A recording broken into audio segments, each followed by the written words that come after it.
Hey everyone, welcome to Gaming Explain. In today's video, I'm gonna show you how to get Void Shard collection in Raid Shadow Legends. So, let's get started. Begin by launching your Raid Shadow Legends game.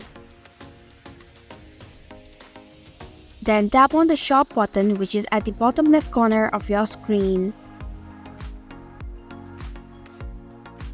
Then swipe to the right and tap on Void Shard option.